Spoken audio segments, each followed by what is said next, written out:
Everyone, quantum mechanics में commutator हम solve कर रहे हैं। यहाँ पर एक ही घर में ये दो मेंबर्स आ गए हैं, तो किस तरह से ये ओपन होता है। क्योंकि ए तो अकेला है और बी जो पहले है वो पहले आएगा और यहाँ सी आ जाएगा, और ये यहाँ पर जो है बी पहले और सी लास्ट में है तो ये लास्ट में आएगा। इसी तरह से लिख लेंगे पी पहले है तो वो बाहर आएगा एक्सपोनेंशियल माइनस पी, और यहाँ पर क्या होगा, ये पी आएगा और एक्सपोनेंशियल माइनस पी बाद में है तो वो यहाँ आएगा। साई हमने एज अ फंक्शन यहाँ पर अप्लाई किया है, इस पर ये ऑपरेटर्स अप्लाई हो रहे हैं। इसमें भी ये दो कॉम्यूटेटर्स आ गए हैं, तो क्वेश्चन में हमें गिवन है एक्स और पी का कॉम्यूटेटर दे रहा है आयोटा वैल्यू, तो ये इसकी वैल्यू हमें गिवन है, ये आयोटा हो गई और इसे हमें सॉल्व करना है। कॉम्यूटेटर इस तरह से रिलेशन होता है, तो यहाँ से इस रिलेशन को हम ओपन कर लेंगे, पर सिंपली हम इन दोनों की वैल्यूज पुट कर देंगे, तो पी और कॉम्यूटेटर की हमने यहाँ पर वैल्यू पुट कर दी है Sai plus iota exponential minus P and Sai. जो जिस ऑर्डर में है उसी तरह से मल्टीप्लाई करना है। अब ये सेकंड टर्म के साथ आएगा P exponential minus P x Sai, क्योंकि ये ऑपरेटर्स हैं तो जिस ऑर्डर में है उसी ऑर्डर में लिखना बहुत जरूरी है। ऑपरेटर में एक्सपोनेंशियल माइनस पी का रोल नहीं रहेगा, सिर्फ कोऑर्डिनेट और मोमेंटम ऑपरेटर्स है, दैट मीन्स एक्स और पी ऑपरेटर है।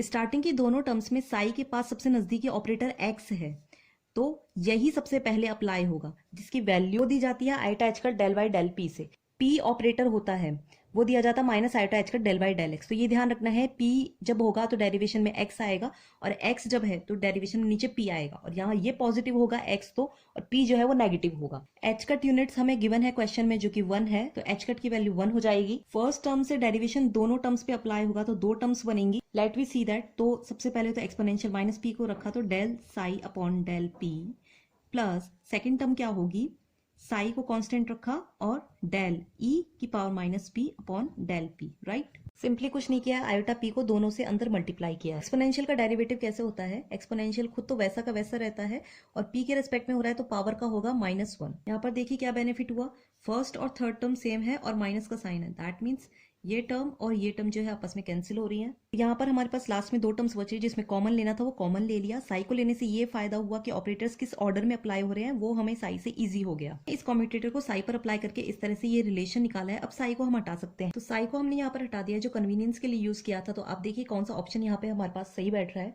जो है ए, राइट। तो ए यहाँ पर इसका आंसर है। सब्सक्राइब करना बिल्कुल नहीं भूलना है।